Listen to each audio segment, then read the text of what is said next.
409-889-8377, extension 224.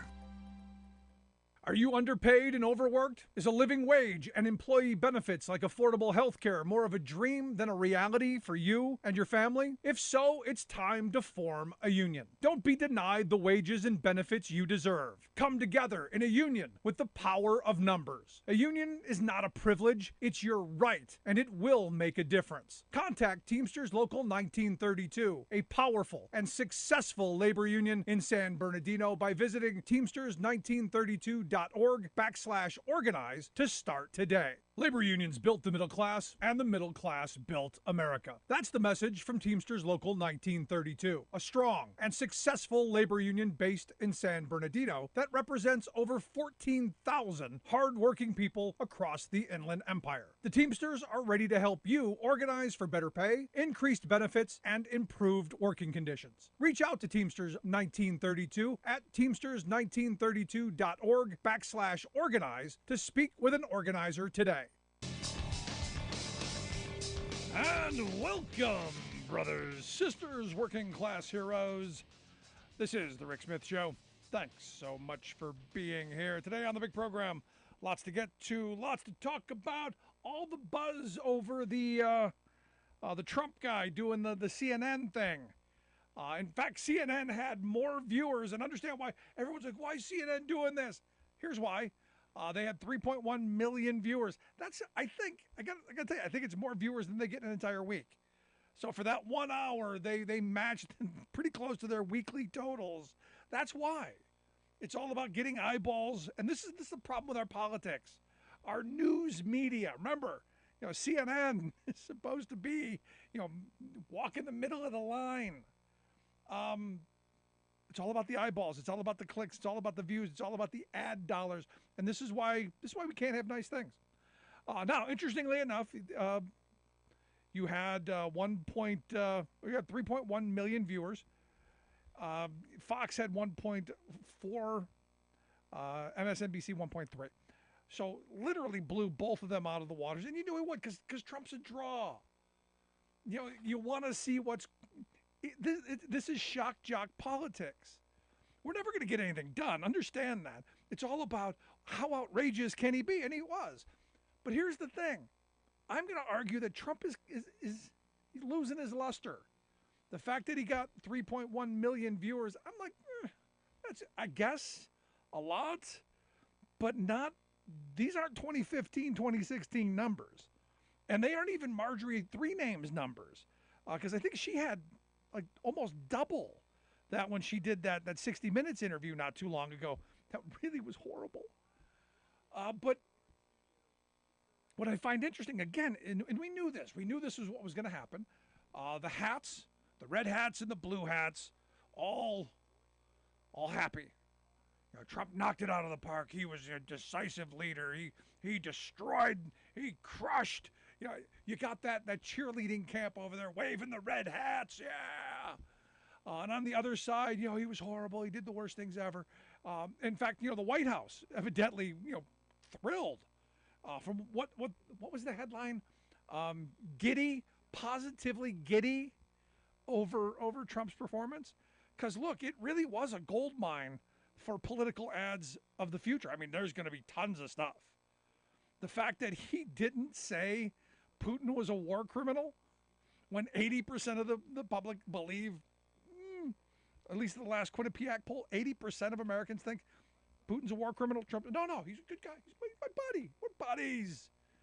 Wouldn't say that he wanted Ukraine to win. No, he would. When 67% of us in the most recent YouGov poll want Ukraine to win and to prevail and for this to end, he said he would pardon the folks who were in that. Remember that little thing that went on January 6th? Where they defecated on the floor and broke a bunch of windows and tried to overthrow our democracy and stop an election from being certified. Remember that little day? Yeah, he said he would. What was the exact quote? That he would pardon a large portion of them. A large portion. Those were his words. Also said that he wanted the country to default.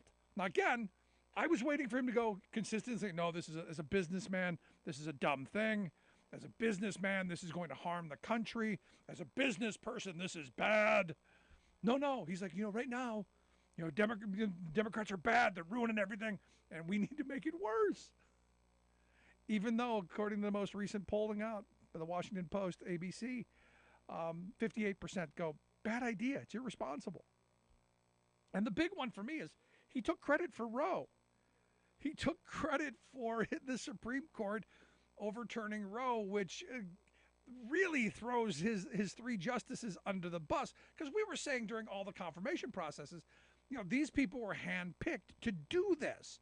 And they went in front of the Senate and oh no, I believe in decided law. Very carefully,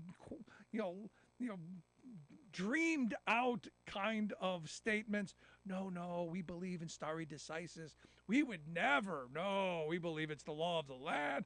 First club out of the bag. Total flip. And he's taking credit for that. And look, if I'm him, maybe I do too. Because that's going to play with the base. That's going to go, that's why we voted for him. That's why we put up with all this stupid stuff. That's why we don't care about any of the side shows. I'll tell you, the most disgraceful part, though, is because CNN brought in a favorable crowd. They wanted a rally feel. They were all Republican or Republican-leaning people. There were no protesters in there. There was nobody asking the hard, tough questions. There were sycophants and wannabes. There were people who want, this is our guy.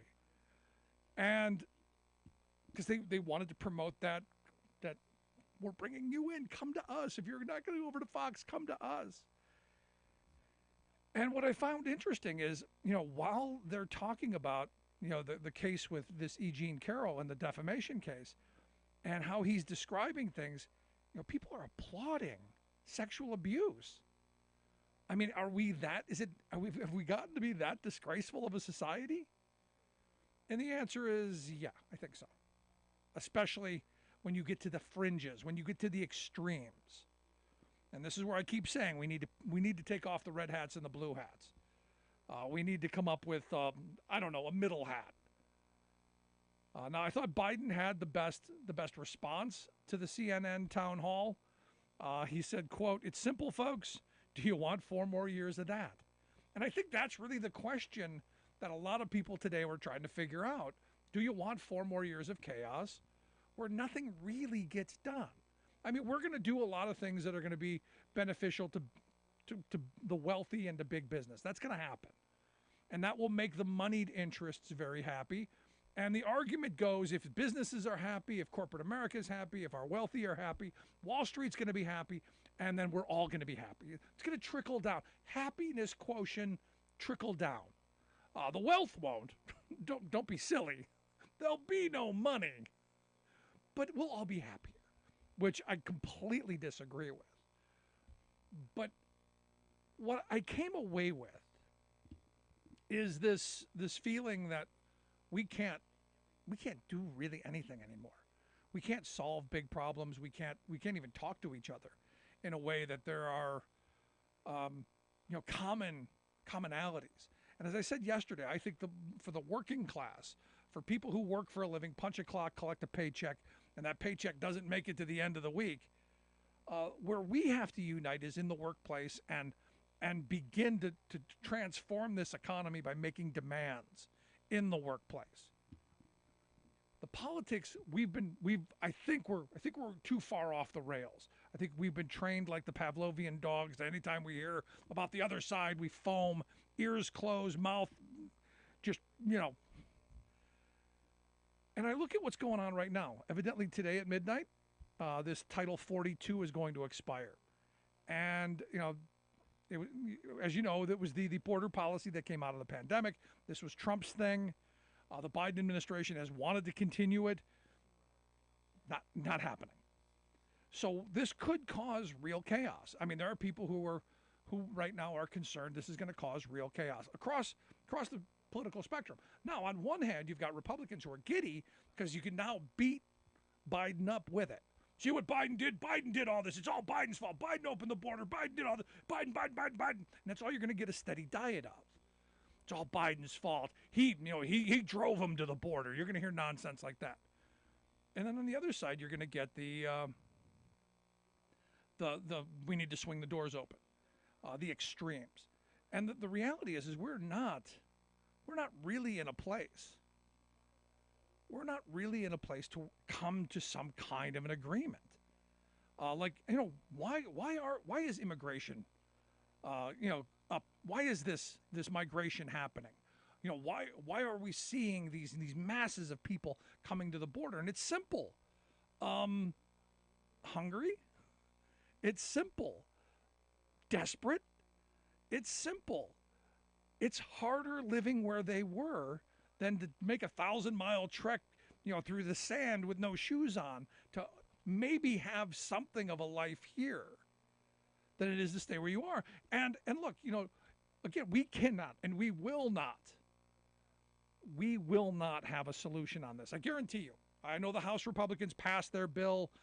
It's going to go nowhere. Because this issue, one, politically, it's what we need to keep each other at each other's throats. But two, and more importantly, no matter what it is, nobody's going to be happy with it. And that's perfect for the people who want to keep us divided. No matter what it is, nothing is going to make people happy. And it's too big of a political football. I know, Trump said during his thing, he built wall done, complete wall. I built all wall. Okay, wall's built. Shouldn't have a problem, should we? Border security done. Although it's not, we do need to fund and we do need to get the resources to make sure our border is secure. You have to have that. But you have to have enforcement that's done in a humane way with people who have the resources to be able to do this and not be overworked and understaffed. Seems and also respect people's rights. But again, you got to come back to what's the root cause of this migration? Poverty, violence, political instability, all of that stuff. And I've been saying since the Tea Party years, the sad reality is when we stopped foreign aid, a lot of this stuff ramped up. During their Tea Party years, we got to cut it all off, nothing. The reason we gave countries foreign aid is so their people stayed home. So we do need, and I know my right-wing friend's going to lose their mind over me saying we do need to help other areas be more livable. We do need to help make those places more stable. We need to fix our immigration and asylum system. It needs to happen. There needs to be a clear pathway to citizenship. There needs to be a clear, streamlined pathway to visas, and we need to keep families together. Simple. The other side of this is we do need workers. We need people to come in on temporary work programs, and they need to be enforced. Too many people are abusing it. And we desperately need to do something about the backlog. But again, this comes down to resources and funding and doing the things that are never going to get done. And that's my problem in all this. You go back to Reagan. Reagan gave millions amnesty because he knew there wasn't a bus big enough to go collect everyone. And he knew the only way forward was to start with a clean slate. At some point, we're going to have to address that issue. But will we have the courage? No, because we don't have those people in Congress. I want to go to the phones. I got Gary on line one from Minneapolis. Gary, what's on your mind, brother? Hi, how you doing, Rick? I am good. What's going on? I was just going to say, Republicans, when they're in office, bankrupt the country, and then when they're out of office, they cry about it. So I called about this debt ceiling. I think Biden should just say, if you're really serious for a change of, balancing the books of that, why don't you do all them tax giveaways to the wealthy that you made ever since Reagan? We have a massive surplus. I'm right there with you, Gary. Spot on. Yeah. Anything else on your mind, brother? No, I couldn't hear you too good. Maybe because my hearing aids ain't in. But it's so nice to talk to you. You're a great program. Thank you so much, Gary. I appreciate the call. Thank you, sir. I appreciate it. No, look, he's right. I mean, the reality is that we want to solve our problems. Maybe return to the good socialist President Dwight David Eisenhower's tax code. And then maybe, here's an idea, maybe we could fund border security at a level that needs to be done. Because, look, I've never been against building a wall. I know they don't work. And if you've seen the videos of Trump's big, beautiful walls and the 52 miles that he built, and you see how fast people scurry over them, I'm okay. I'm not against building a wall. I want to put people to work. I want to create jobs. I would much rather us spend those resources in a better way. And I've always said this. We do have to have secure borders, but we also do have to have sane, rational policies. And what we've had over the last couple of decades has been crazy because it's been mean-spirited on one side and, maybe overly generous on the other, the extremes. And as I've said from the start, if we ever were to come up with a policy, and I'm not saying we're going to, nobody's going to be happy with it. And, as someone who's done some union negotiations, generally it's those agreements that kind of work out the best because you don't get everything you want and you don't lose everything you need. Maybe we do need to hammer some stuff out. Want to hear your thoughts? Email me, rick@thericksmithshow.com. Gonna take a quick break. Right back. Stick around.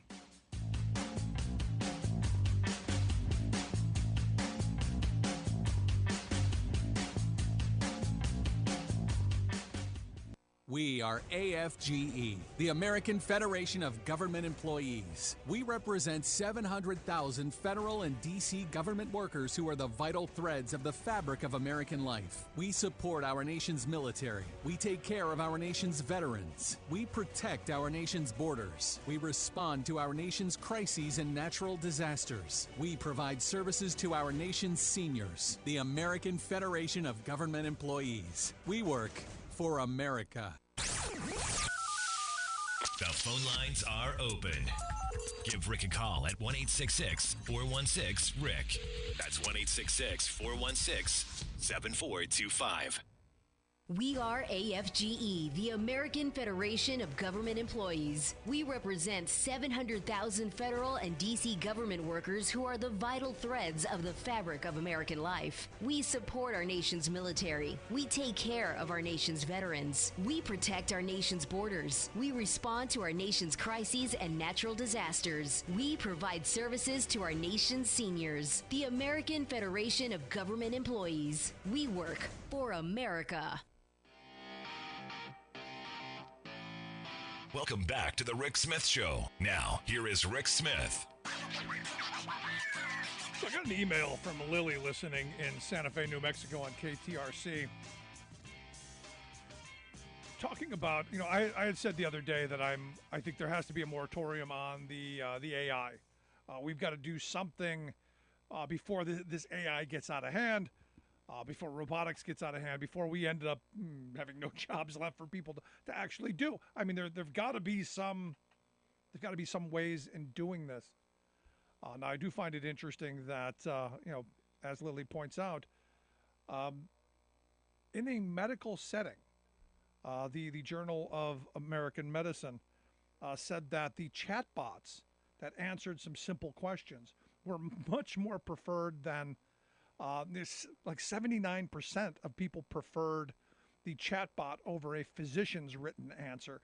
And because it's simple, because the chatbot actually, here we go, actually had put some empathy in it, actually put some thought into it, actually did some explaining, whereas the human physician, it was all just about, this is the facts, bottom line.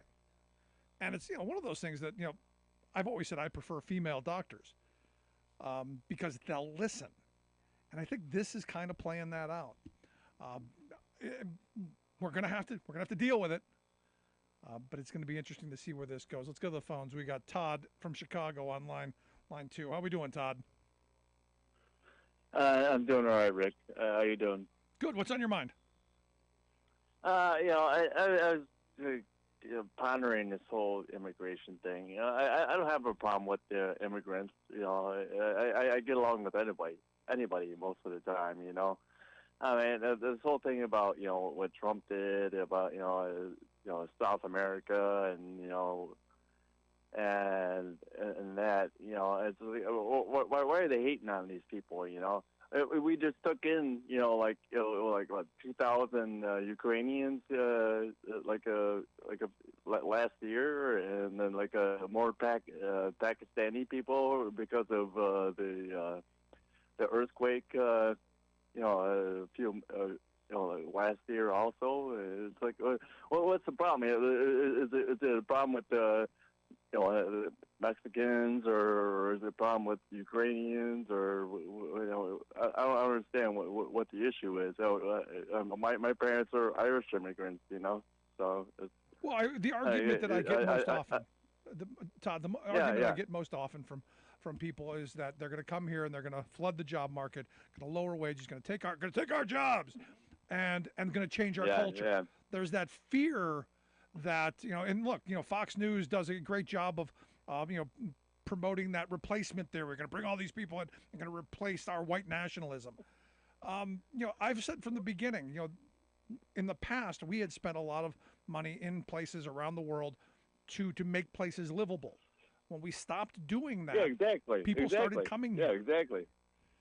So as I said, this is supposed to be the greatest country in the world, and that's what's being promoted around the world, I mean, people coming from Africa and all over the place, and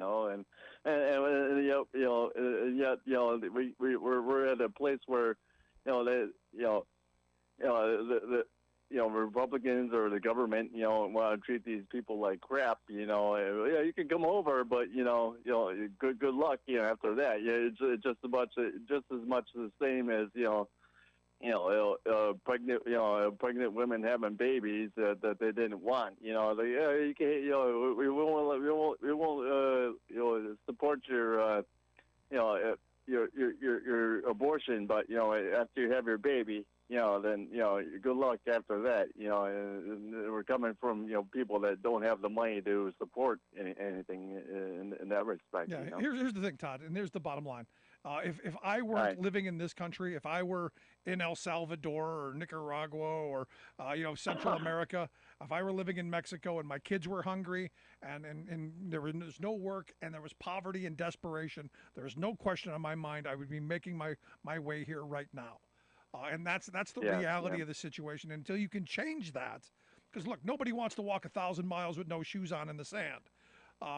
They do it out of desperation, and until we can help address that nothing is going to change. Well, and on the last note, I just want to say that for all the jobs that have been created, under Joe Biden, right now there's nobody to fill those jobs, because some of these people they're in there for like 2 weeks and they don't like it and they drop out, so it's like, and that's happened in my job, at a grocery store and stuff. People come in, it's like a revolving door, so it's like, you got to find people that have the correct work ethic, to even be able to sustain themselves, Yeah, that's a whole nother conversation, Todd. But I appreciate the thoughts, man. Thank you. Thank you. Again, at the end of the day, if we're going to come up with a solution on this, it's got to be in a way that addresses a lot of the concerns that we've talked about. The fact that, in some of these places there is desperation, there is poverty, and I've never met anyone, because I've asked that question before. If you were living in one of these places and you were looking your children in the eyes and knowing there was no way you could help feed them, what would you do? And I've never met anyone who has said, well, we would just sit there and starve. They would make their way here, because I still do believe that this is the greatest country in the world. This is where people want to be for a whole bunch of reasons. And I want to promote that. I want to maintain that. But we got to do it in a way that's humane, sane, and rational. Because again, as I think Todd pointed out, the reality is most of us came here on a boat from somewhere else. Just a matter of how long ago. I want to hear your thoughts, though. Email me, rick@thericksmithshow.com. Going to take a quick break. Right back after this. Stick around to listen to The Rick Smith Show.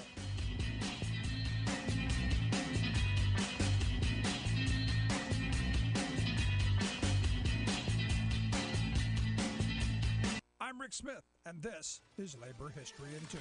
On this day in labor history, the year was 1967. That was the day United Farm Workers Sons of Zapata joined with the Confederation of Mexican Workers in establishing an international picket line across the Rio Grande Valley. A push to organize farm workers at 6 major growers began the year before in the spring of 1966. Wages in Starr County ranged from 40 to 85 cents an hour. Farm workers began their strike in June of 1966 for wage increases and union recognition. But growers would rather see their crops rot than recognize the union. They did grant wage increases, but immediately ran to the courts for injunctions. One district judge outlawed all picketing, while police instructed county workers to spray the strikers with insecticide. That August, workers voted to organize with the United Farm Workers and began a pilgrimage march to the state capitol to popularize their cause. 15,000 workers and their supporters reached Austin on Labor Day to demand their right to organize. They returned to Starr County to continue their strike. The growers turned to Mexican commuters holding green cards to break the strike. The United Farm Workers began picketing at Roma and Rio Grande City bridges and were often successful in turning back green card workers. By May 1967, melon harvest had begun. After months of negotiations, picket lines went up on both sides of the international bridges. The picketing was 100% successful for 2 days, but the Mexican government and Starr County Sheriff's Department soon intervened to break up the picket lines. Texas Rangers were brought in to arrest and brutalize strikers. The strike was broken, but organizing continued throughout the region. Picketing across borders was itself an important act of international solidarity. Like what you hear? Check out more at laborhistoryin2.com. Tiptoeing around the democratic process, Indiana's Republican legislature has become the latest of that ilk to slap its local school librarians with an idiotic book ban. Snuck into law behind closed doors, the partisan Hoosier law requires librarians to pull books that the learned lawmakers consider, quote, harmful to minors. Just to juice up the ignorance and arrogance of their ban, the law criminalizes failure to comply by punishing librarians with up to 2.5 years in prison and a $10,000 fine. What constitutes harmful to minors? Indiana's priggish politicians declared nudity, sexual references, and offensive content to community standards to be violations. Obviously, then, books commanding that rape victims marry their rapists, as well as celebrating daughters who seduce their father to bear his children, plus endorsement of bestiality, copulation in church, women boiling their children for food, and so god-awful much more, have to be ripped from the shelves and burned. Only all of this is enshrined in the Bible, which is urged on Indiana's youngsters in Sunday schools, conveniently placed in the bedstands of every chain hotel and cited by pious lawmakers as their moral compass. The so-called good book is replete with the gross and explicit sexual material that Republican book censors call harmful. Indeed, a feisty civil libertarian organization named Freedom from Religion Foundation gives away book labels you can stick in Bibles, warning that, quote, literal belief in this book may endanger your health and life. This is Jim Hightower saying the books that right-wing autocrats want to ban are not pornographic. They just explore ideas that those politicians don't like, ideas that young people are already grappling with. And by the way, why not require these pious lawmakers to disclose what licentious material they've been reading before they dictate what we read?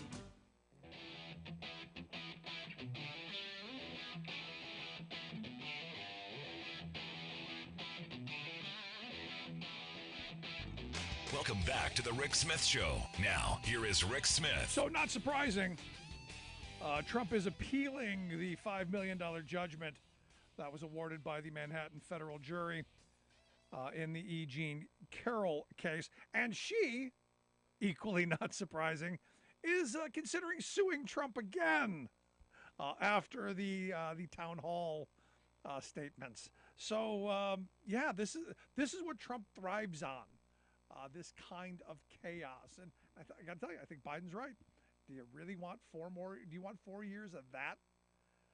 Anyway, here to share some thoughts on the big CNN town hall. I've asked our good friend Sarah Burris to come talk with us. Sarah's a reporter over at Raw Story, rawstory.com, the website. Sarah, thanks for taking time for us. Hello, happy Thursday. So, gut reaction to the dog and pony show? It was stupid, first of all. My theory is that they will probably end up losing what few viewers they have left, because they've alienated them so much with this BS. And it feels sort of like 2016 when nobody really knew how to cover Trump, and it was like Collins tried to fact check him in real time, but he just talked over and it didn't really work. And I just sort of feel like we're coming back again to this thing, and it's like, we have been here before. We figured this out before. Why is this, like, why are you trying to do this again? Because it didn't work. Yeah. I found it funny that he did the nasty woman thing again, didn't he? Yeah. I was surprised, which it's weird because, I mean, she was a right-winger. She was a Tuckerite, wasn't she? That's what I was going to say. She was at the Daily Caller. And, I mean, she just seemed very calm and rational the whole time, and that piece of it seemed like the biggest contrast to me, where he just seemed like blah, and she was, like trying to be the adult in the room. How was he again? Blah! The thing that's been so interesting now is this afternoon, her lawyer's saying that they're looking at whether or not to sue. And I think it makes complete sense for them to sue him again for defamation. But the question that I have, too, is whether she can also sue CNN for platforming this guy. Because to me, it seems like the same case as the Dominion issue, where CNN knew he was going to lie. They knew he was going to say stupid stuff. They did nothing to fact check it in real time. Yeah, but in their defense, across the screen. In their defense, she did try to push back. It wasn't, the Fox thing was a little bit different, where they were cheerleading it. The argument I think that CNN would make is she tried to push back, she just got steamrolled. See, I don't know if that works. Because still, you get an opportunity to throw up a chyron, right, and just be like, "This is a lie. This is a lie. This is a lie." Big flashing. Right? I just feel like that is a unique opportunity to just run the fact checks along the bottom of the screen underneath him. What was that guy's name? Chuck Barris. Do you remember Chuck Barris? The old, maybe you're not old enough. The old Gong Show, where they had Mean Gene, the dancing machine, and if your act was bad, they would hit this big gong and they'd hook. You had a hook that'd pull you off stage. They should have done that. There you go. I remember the SNL guy who would do the top headlines for the hard of hearing and would scream, that's sort of how I feel about trying to teach Trump people anything, is you need somebody in the lower corner who's just screaming things at them. No, but here's the thing. Did that move the needle at all? I mean, I got exactly what, before you turned it on, I knew exactly what was going to happen. I knew exactly how it was going to turn out. I knew how the red hats and the blue hats were going to react. There's nothing new here. We're just recycling.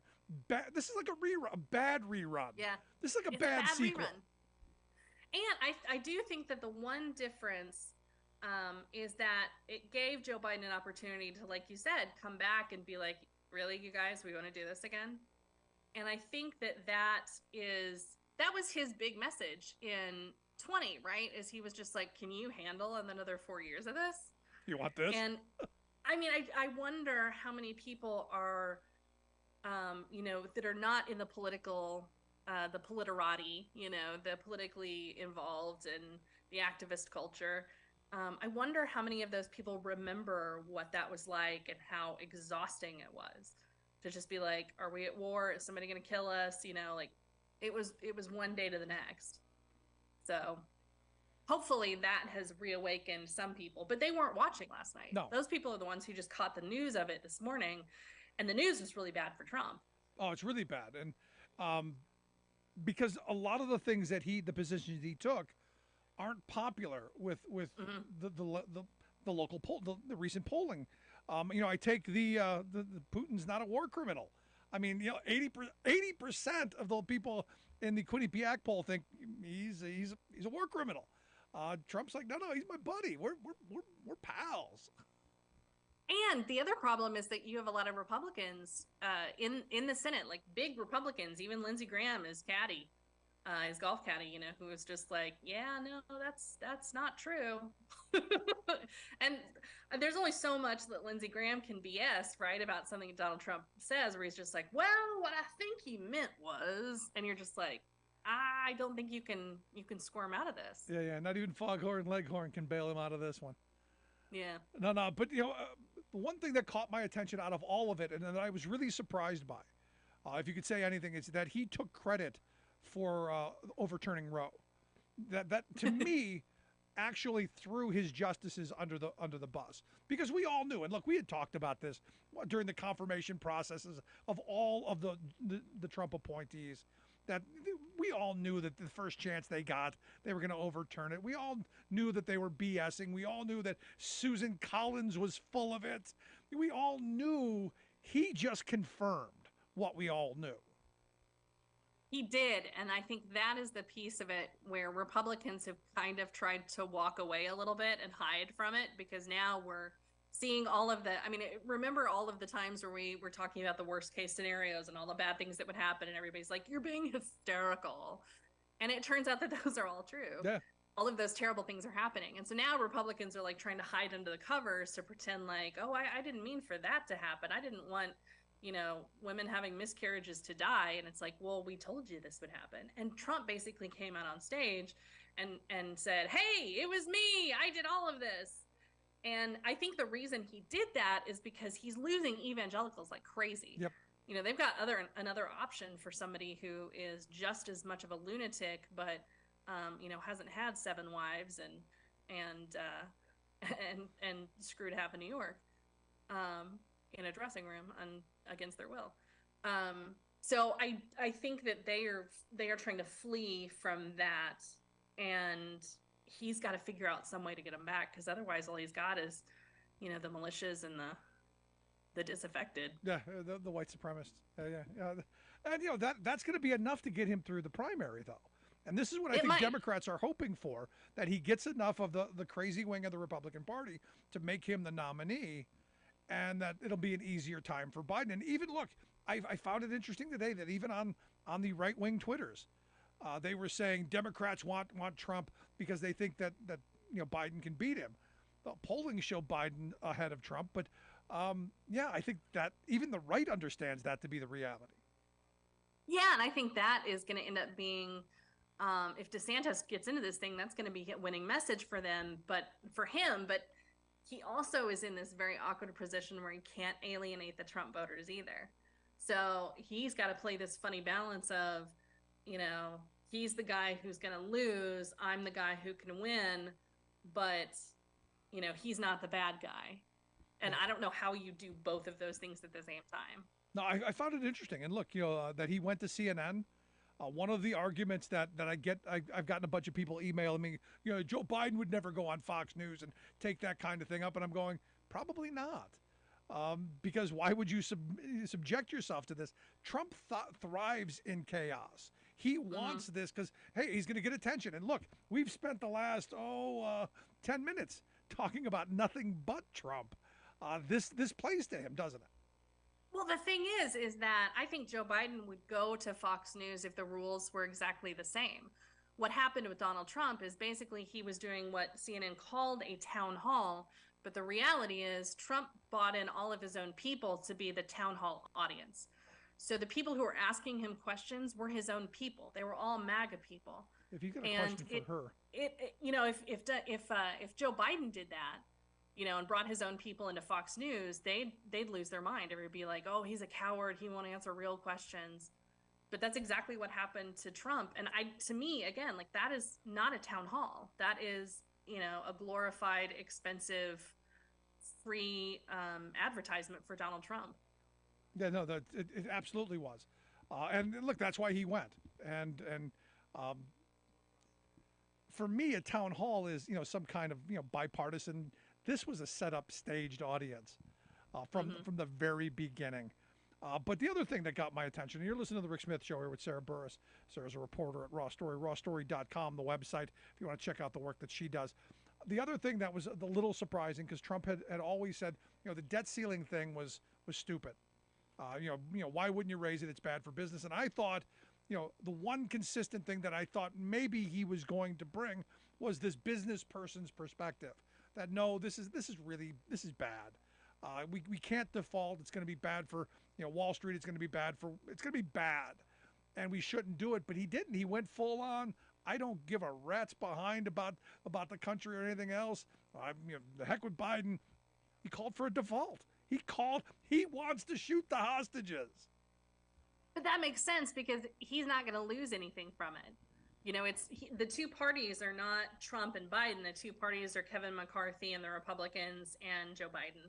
And, when Trump had the option to raise the debt ceiling with Republicans, he did it no question. When it was the turn of Democrats, he demanded that they fund his wall before he would agree to raise the debt ceiling. And, I think Democrats agreed to give him like $5 and a can of jelly beans or something. But it wasn't even close to what he had asked for. And I think the issue with Biden is that he's so furious, I think, because of the debt crisis that he had during the Obama administration, which until Trump came along was the longest government shutdown. Right. And I think Biden is just like, I'm done. Like, we can negotiate on the budget. I am absolutely fine negotiating on the budget, but raise the debt ceiling. Come on, just do it. No, and it's one of those things I've said he's got to stay the course on this. And if he has to use the 14th Amendment, I think you have to. I think you have to take this before the Supreme Court, because I think if I'm rolling the dice, I'm thinking the corporate Supreme Court is going to be more in line with corporate America and the Chamber of Commerce than Trump apparently is. I thought, if you voted for Trump because you thought he was the business guy, he was the guy who was going to bring business back to politics, he just told you he doesn't know anything about business and he doesn't care about business. He doesn't care, and I think you're right about the Supreme Court, particularly if you get a couple of corporations that are willing to buy a couple of justices, which apparently are relatively inexpensive. Yeah, $500,000 vacation. Yeah. Before I let you go, I got to get your thoughts on the other New York scandal, because it worked. You had George Santos. I was disappointed. He didn't show up in drag. Well, yeah. I can see how that would have been awkward. Because then the story would have been his bad makeup. Unless he's learned anything since then. Bless his heart. But yeah, I think that is going to be a very fun indictment to watch, I think. The thing that I have been watching in the last couple of days has been the audio tapes that have been slowly dropping from that the documentary that the guy wanted to film, but Santos wanted him to pay him to do the documentary, and just all of that has come out, and the very strange way that he talks and the way that he basically tried to tell the guy that the ethics committee would let him be paid for doing this documentary, which I doubt was the case at all. But he didn't actually come out and say that. He just said, "Oh, the ethics committee have given me some good news, and apparently people do this all the time." And and it's just like, oh, you idiot, you stupid idiot. But that's the kind of stuff that I think got him in trouble and is going to continue to get him in trouble. And he is just so delusional if he thinks he can squirm out of this. No, you're right. But I do find it interesting, though. You got Comer, coming out and saying that we got bank records. The Biden family has bank accounts, and we got bank records, and there's $10 million. Now, no links back to Joe, but they've got bank records, and not a peep really about Santos. I just see these extremes as really, really very troublesome. And I'll say it again on the Biden situation. If you can show me a link from all of the Biden people's bank accounts to Joe Biden, where there is a quid pro quo, then yeah, I'm going to side with you. If you're just showing me anecdotal, hey, they got bank accounts, look, bank accounts, it's all nonsense. The Comer thing was, oh, look, there are a bunch of LLCs. Yeah. It's like you're looking at like 6 people that do all kinds of different business, and you're surprised that they have different LLCs. Whereas you look at Donald Trump's LLCs, and there's just like hundreds. Yep.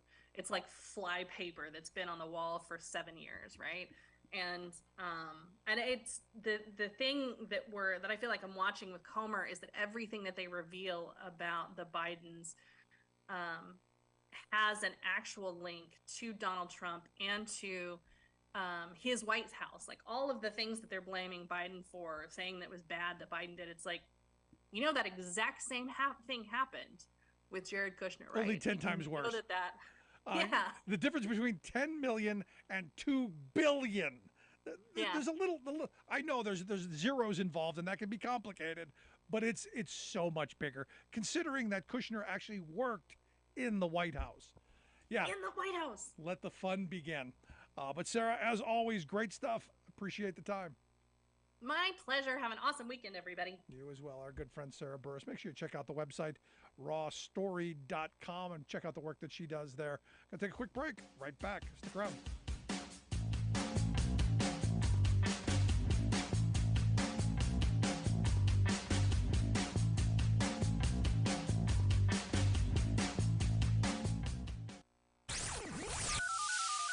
The phone lines are open. Give Rick a call at 1-866-416-RICK. That's 1-866-416-7425. I'm Rick Smith, and this is Labor History in 2.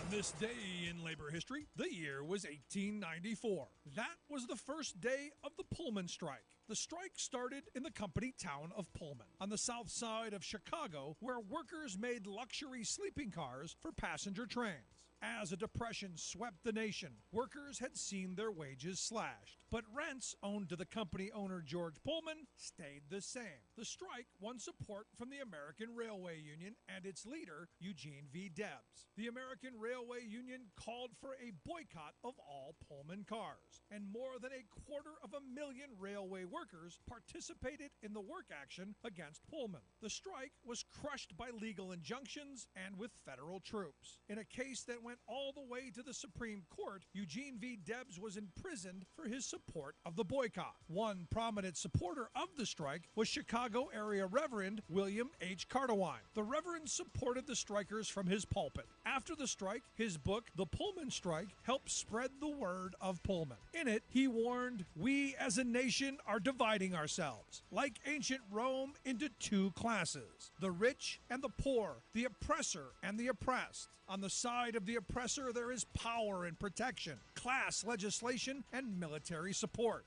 We are following in the tracks of ancient Rome," he wrote, instead of learning lessons from her failures and defeats. No country can prosper, no government long perpetuate itself and its institutions, which does not administer judgment and justice alike to all its people. These words from Reverend Carwadine seem more relevant than ever today. Will we heed his warning?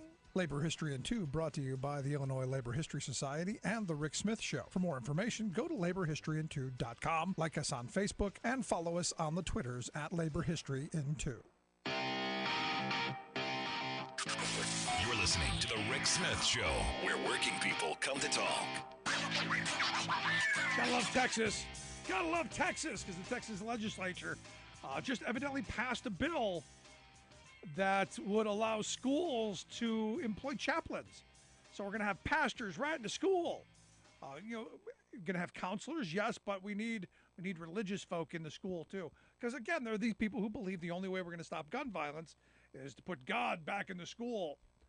And here's the thing. I come back to this place of, okay, which chaplains, which religions are we going to have proportional representation? Will there be multiple faiths where people can pick and choose and maybe change their ideology and their thoughts? Will it be a real education, or will it be an indoctrination? That's my thought. Now we all know, it's the indoctrination. Interesting story coming out of the National Abortion Federation. They just released a report that said, hey, thanks to Trump overturning Roe, the number of burglaries of abortion clinics has gone up by 231%. The number of stalking cases has gone up by 229%. Arson is up 100%. Assault and battery up 29%. Invasions, where they actually break into the clinic while it's open, up 25%. Death threats, up 20%. Yeah, things are good because, we're going to take down those abortion folk. And you look at what they're doing in Alabama. Now, remember, they said, we're not going to criminalize it. No. We're not going to go after the mothers. No. There's now a law that they're pushing in Alabama that would allow anyone who gets an abortion to be prosecuted for murder. Now, it's interesting.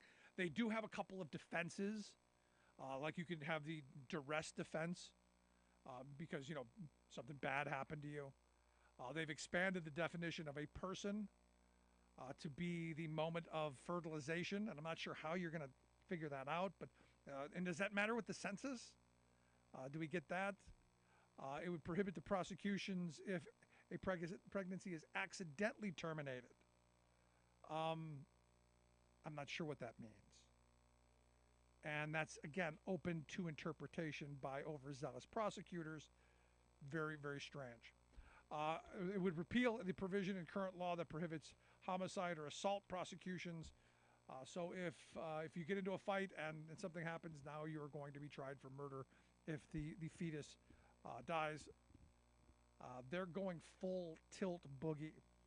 Also, they're not sure if the medical abortion pill will trigger the murder charge, or if you go across state lines. This one of the most comprehensive bills that we've seen. Now, what I find interesting is this is Alabama. Sure, why not? And it's Alabama, the state that had Doug Jones as their senator, a thoughtful, intelligent guy, wants to move his state and the country forward, and he lost to probably the dumbest guy in the Senate, Tommy Tuberville, and lost by a lot. The dumbest guy in the Senate was interviewed by this Turskin guy who was basically asking questions about MAGA Republicans and the state of the Republican Party. And Tuberville, interestingly enough, said, this guy was saying, look, in the military there are a lot of white supremacists. He said, there are folks with white nationalist beliefs, unfortunately, in the country. Do you believe they should serve in the military? And Tuberville says, well, first define what is white nationalist. So the guy says a white nationalist propagates Nazism. A white nationalist could be someone who doesn't believe that black and brown people are equal. And Tuberville says a white nationalist is a Nazi? Like, surprise! He didn't know, doesn't know. The guy said, well, it could be one of their beliefs, a white supremacist.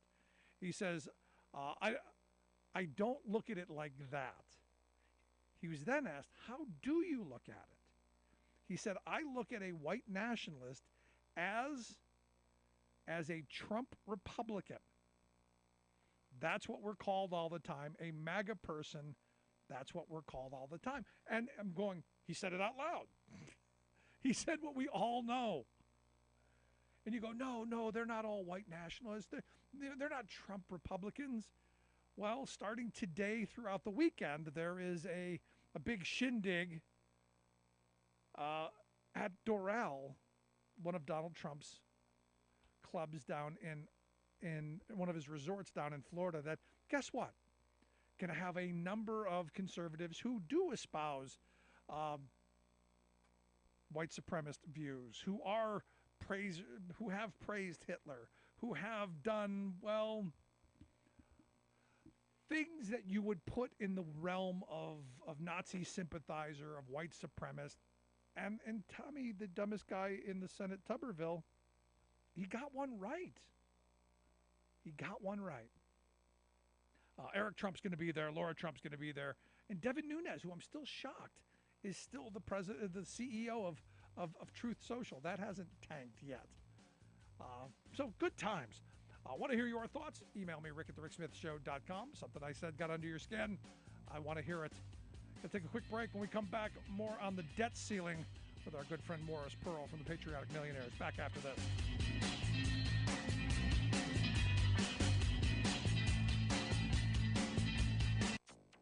I don't think there's any doubt that there will be pollutants getting into the water. Shell refinery fire in Houston finally extinguished, but pollution concerns remain.